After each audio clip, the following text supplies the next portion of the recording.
When someone accuses you, criticizes you, or questions you in a way that feels unfair, your first instinct is probably to explain yourself, to show them the truth, to make them understand your side. That feels natural because we've been trained to believe that defending ourselves clears our name. But in reality, defending yourself does something you don't realize in the moment. It tells the other person that their words carry enough power to put you in a position where you have to prove yourself. And the moment you do that, you've stepped into the wrong role. Think about it like this. When you defend yourself, you're walking straight into a courtroom where the other person is the judge. You're handing them a gavel and saying, "Decide if I'm guilty or innocent." That doesn't sound like power. That sounds like submission. And the truth is, they never had that kind of authority to begin with. By defending yourself, you actually give them control over the conversation, even if they don't deserve it. You shift from being an equal to being someone trying to earn approval. That's why defending is dangerous. Now, this doesn't mean you shouldn't clarify when there's confusion, but clarification and defense are two completely different things. Clarification is calm, factual, and grounded in confidence. Defense, on the other hand, is reactive. It's emotional. It's you scrambling to prove your worth in someone else's eyes. And that difference matters because people don't just hear your words, they feel your energy. The moment you start defending yourself, your tone and body language reveal that you're under pressure, and that weakens your position without you realizing it. What most people don't realize is that defending yourself actually keeps the conflict alive. Imagine someone says, "You're always late," and you respond with, "No, I'm not. I was on time yesterday and the day before." Now you're arguing inside the frame they created. The focus is no longer on whether their statement is even fair. It's on whether you can disprove it. And the more energy you spend defending, the stronger their accusation looks. They don't have to work hard anymore because you've taken on all the work of proving. That's the trap. Here's the deeper problem. When you defend yourself, you're operating from a place of insecurity, even if you don't see it that way. Because if you were completely secure in who you are, their words wouldn't pull you into proving anything.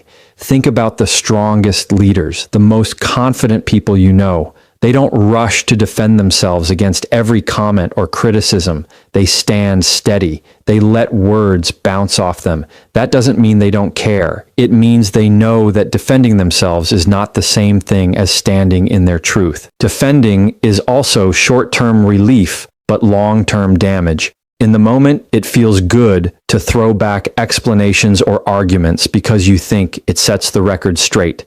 But later, you realize you've actually validated the other person's power. You've shown them exactly how to push your buttons and get a reaction. People remember that. And once they know they can pull you into defense mode, they'll use it against you again. So by defending, you're training people on how to control you, even if that's not your intention. The reality is this: the most powerful people don't defend themselves because they don't accept the premise that they're on trial. They know their value isn't determined by someone else's words. They know their truth doesn't require permission. And they know that defense doesn't prove strength, it proves pressure. So the next time someone comes at you with a criticism, before you rush to explain yourself, pause, notice the pull to defend. Because the very act of defending is silently telling the other person, "You're right, I owe you proof," when in fact, you don't. Every conversation operates inside a frame. A frame is simply the perspective that sets the rules for how the conversation unfolds. Whoever controls the frame controls the direction, the tone, and the outcome. Most people don't even realize a frame exists, and because of that, they walk into someone else's frame without question. That's when arguments spiral out of control. The person who sets the frame dictates the game, and if you're not aware of it, you end up playing by rules you never agreed to in the first place. Think about a time when someone accused you of something. The moment you start explaining or defending, you've already accepted their frame that you owe them proof. They've set the terms and you've stepped inside it. That's why you feel cornered, because you're no longer in control of the direction. Controlling the frame doesn't mean being aggressive or manipulative. It means recognizing when someone is trying to box you into a role you don't belong in and having the confidence to step outside of it instead of playing along. The power of controlling the frame lies in understanding that conversations aren't just about words, they're about positioning. If someone says you're selfish, the frame is that their opinion defines your character. If you immediately say, "No, I'm not, here's why," you've accepted that their judgment matters more than your reality. But if you respond with calm presence, something as simple as, "That's an interesting way to see it," you shift the frame. You're no longer in their courtroom. You've reestablished yourself as equal, not as the accused. Frames show up everywhere, in the workplace, in relationships, even in casual conversations. For example, if a boss says, "You're not working hard enough," and you instantly start rattling off your accomplishments, you've accepted their frame of inadequacy. Instead, you could say, "Help me understand what you mean by hard enough." That question shifts the frame from accusation to clarification. You've moved from proving yourself to making them define their terms. That's control, and it shows you won't just absorb someone else's perspective without challenge. Controlling the frame also prevents escalation. When people throw accusations or sharp words, they want you to react. They want you inside their frame because that's where they feel powerful. But the moment you refuse to play that role, the energy changes. They may push harder at first, but eventually they realize you're not giving them the fuel they expect. Instead of defending, you're calmly redirecting. Instead of explaining, you're holding steady. And that stability forces the other person to adjust because frames only work when both people agree to them. It takes practice to notice frames in real time because most of us are wired to respond instantly. But once you start paying attention, you'll see them everywhere. Every time someone says, "Why are you always," or "You never," they're setting a frame. Your job isn't to prove them wrong. Your job is to decide whether you accept that frame or reshape it. Sometimes that means asking a question. Sometimes that means staying quiet. Sometimes it means calmly saying, "That's not how I see it." Each response keeps you outside their box. The key is remembering that control isn't about dominating the other person. It's about not letting them dominate you. When you control the frame, you keep your power. You keep your dignity. You keep the ability to decide how the conversation goes instead of being dragged into battles you can't win. The person who controls the frame doesn't have to be the loudest or the sharpest. They just have to be the one who refuses to step into someone else's story and instead writes their own inside every interaction. One of the hardest skills in communication is learning how to acknowledge what someone says without feeling the need to justify yourself. Most people blur those two together. They think acknowledging is the same thing as agreeing, so they immediately go into defense mode. But acknowledgement is not agreement. It's simply showing you heard the words without stepping into the trap of proving yourself. The moment you add justification, you hand over your power. But when you stop at acknowledgement, you keep control of the conversation and protect your confidence. Let's say someone says, "You don't care about me." Your natural instinct might be to argue back, list the things you've done, or explain how much you actually care. That's justification. But when you do that, you've accepted their frame and placed yourself on trial. Acknowledgement sounds different. It might be as simple as, "I hear that's how you feel." Notice the shift. You're not agreeing with them. You're not defending yourself. You're simply recognizing their perspective without allowing it to define you. That's the power of acknowledgement. Acknowledgement works because it diffuses tension instead of adding fuel. When people come at you with accusations or strong emotions, they're often looking for a fight. They want you to defend because defense keeps the conflict alive. But when you acknowledge calmly, the wind comes out of their sails. They expect pushback, but instead you give presence. That pause forces them to reconsider their approach because without your justifications, they have nothing to argue against. It's like dropping the rope in a tug of war. The game stops when you refuse to pull. The biggest mistake people make is believing that if they don't justify themselves, they'll look guilty. But the opposite is true. Justification shows insecurity. It shows that the other person's words got under your skin enough to make you scramble for explanations. Acknowledgement, on the other hand, shows strength. It communicates, I'm steady, I heard you, and I don't need to prove myself. That kind of presence carries authority. It doesn't silence the other person, but it removes their power to drag you into endless explanations that never satisfy them anyway. Here's a workplace example. Your boss says, you dropped the ball on this project. A defensive, justifying response sounds like, I didn't drop the ball, I was waiting on someone else, and here's why it wasn't my fault. That only digs you deeper. An acknowledgement sounds like, I hear your concern. Can you clarify where you felt the ball was dropped? Notice the difference. You're not groveling, you're not excusing, you're opening space for clarity.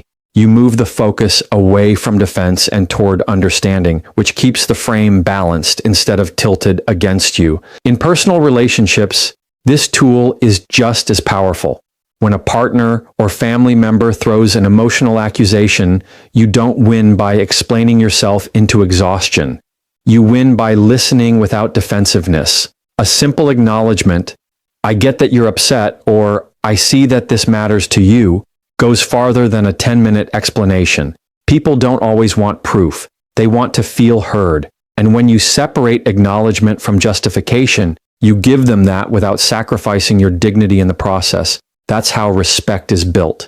The discipline here is restraint. It's resisting the temptation to prove yourself right. It's knowing that acknowledgement alone is enough. It's practicing the calm confidence to let someone's words exist without feeling like you owe them an essay in response.